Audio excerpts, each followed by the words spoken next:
Welcome my dear students. আজ আমি ষষ্ঠ শ্রেণীর রায় মার্টিন প্রশ্নবিচিত্রার 2026 সালের প্রথম পর্যায়ক্রমিক মূল্যায়নের পরিবেশ ও বিজ্ঞানের 198 নম্বর পেজের 4 নম্বর স্কুলের প্রশ্নগুলি সলভ করব। চলো তাহলে শুরু করি।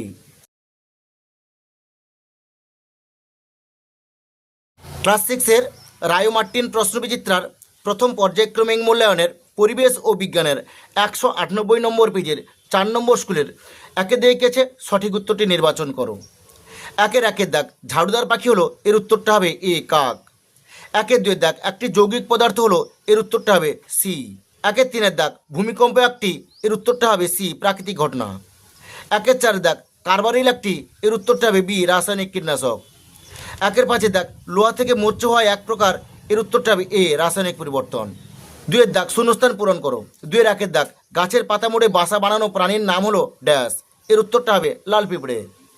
2 দাগ হাইড্রোজেন সালফাইডের সংকেত আমি এখানে লিখে দিয়েছি, এর উত্তরটা হবে H2S। 2 দাগ পানীয় জল জীবাণুমুক্ত করতে ড্যাশ ট্যাবলেট ব্যবহার করা হয়, এর উত্তরটা হবে ক্লোরিন ট্যাবলেট ব্যবহার করা হয়। 2 দাগ ম্যালেরিয়ার ওষুধ তৈরি হয় ড্যাশ গাছের ছাল থেকে, এর উত্তরটা হবে সিনকোনা গাছের ছাল থেকে। 2 দাগ ভিটামিন ড্যাশ আমাদের চোখ ভালো রাখে, এর উত্তরটা হবে ভিটামিন এ। 2 দাগ হাড়ের ঘনত্ব কমতে শুরু করলে যে রোগ হয় তা হলো ড্যাশ, এর উত্তরটা হবে অস্টিওপোরোসিস। 3 দাগ অতি সংক্ষেপে উত্তর দাও যে কোনো 5টি।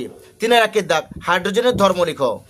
এই প্রশ্নের উত্তরটি তোমাদের পাঠ্য বইয়ের 44 নম্বর পেজে এখানে দেখতে পাচ্ছ হাইড্রোজেনের ধর্ম। তোমরা এই দুটো ধর্ম এখানে লেখা আছে, এই দুটো ধর্মই লিখে নেবে। 3 দাগ ম্যাগনেসিয়াম বাতাসের অক্সিজেনের সঙ্গে যে যৌগ উৎপন্ন করে তার নাম কি, এর উত্তরটা হবে ম্যাগনেসিয়াম অক্সাইড। 3 দাগ চিনি কোন কোন মূলের পরমাণু দিয়ে গঠিত, এর উত্তরটা হবে কার্বন, হাইড্রোজেন এবং অক্সিজেনের পরমাণু দিয়ে গঠিত।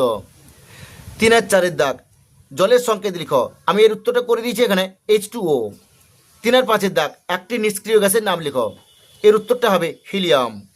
3 দাগ একটি তড়িতের সুপরিবাহী অধাতুর নাম লিখো, এর উত্তরটা হবে গ্রাফাইট। 4 দাগ যে কোনো দুটি প্রশ্নের উত্তর দাও। 4 দাগ ধাতুর দুটি ধর্ম লিখো। এই প্রশ্নের উত্তরটি তোমাদের পাঠ্য বইয়ের 39 নম্বর পেজে তোমরা এখান থেকে এদূর পর্যন্ত একটা ধর্ম লিখবে, আর এখান থেকে এদূর পর্যন্ত আর একটা ধর্ম লিখবে। পরের প্রশ্ন, একটি মোমবাতি জ্বালিয়ে তার উপর গ্লাস দিয়ে ঢেকে দিলে কি ঘটবে এবং কেন? এই প্রশ্নের উত্তরটি তোমাদের পাঠ্য বইয়ের 43 নম্বর পেজে তোমরা এখান থেকে এটা পুরোটা লিখবে, এই ঘরটা লিখে নেবে এবং এইটাও লিখবে, এতদূর পর্যন্ত তোমরা লিখে নেবে। 4 দাগ মিথেন ও অ্যামোনিয়ার সংকেত লিখো। মিথেনের সংকেতটা আমি এখানে লিখে দিয়েছি CH4, আর অ্যামোনিয়ার সংকেত হলো NH3, আমি এখানে লিখে দিয়েছি। পরের প্রশ্ন, হাইড্রোজেন ক্লোরাইডের সংকেত HCl হলে ক্লোরিনের যোজ্যতা কত, এর উত্তরটা হবে 1। 4 দাগ চিনির জলের দ্রবণে দ্রাবক কি কি? এই প্রশ্নের উত্তরটি তোমাদের পাঠ্য বইয়ের 51 নম্বর পেজে এখানে লেখা আছে, দেখো চিনির দ্রবণ, এখানে দ্রাবক হলো চিনি, দ্রাবক হলো জল। এর পরের প্রশ্ন, ফসফরাস পেন্টাক্লোরাইডের সংকেত কি, এর উত্তরটা হবে PCl5। 5 দাগ বাম স্তম্ভের সঙ্গে ডান স্তম্ভ মেলাও, বাম স্তম্ভ ডান স্তম্ভ।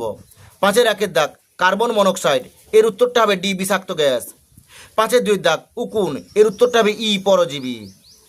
5 দাগ রজন, এর উত্তরটা হবে শাল গাছ বি। 5 দাগ ক্রিস্টাল, এর উত্তরটা হবে F জমে যাওয়া চকচকে নুন। 5 দাগ ভৌত পরিবর্তন, এর উত্তরটা হবে এ মোম গলে যাওয়া। 5 দাগ তাপের সুপরিবাহী, এর উত্তরটা হবে সি স্টিল। 6 দাগ যে কোনো একটি প্রশ্নের উত্তর দাও। 6 দাগ কোন অণুজীব দুধকে দইতে পরিণত করে, এর উত্তরটা হবে ল্যাক্টোব্যাসিলাস। পরের প্রশ্ন, পাউরুটির গা ফুটো ফুটো হয় কেন? এই প্রশ্নের উত্তরটি তোমাদের পাঠ্য বইয়ের 20 নম্বর পেজে তোমরা এখান থেকে এইটুকু লিখে নেবে। 6 দাগ একটি পরজীবী উদ্ভিদের নাম লেখো, এর উত্তরটা হবে স্বর্ণলতা।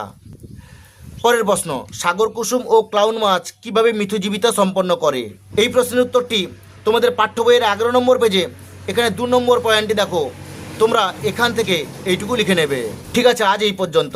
নেক্সট ভিডিওতে আমি 5 নম্বর স্কুলের প্রশ্নগুলি সলভ করব।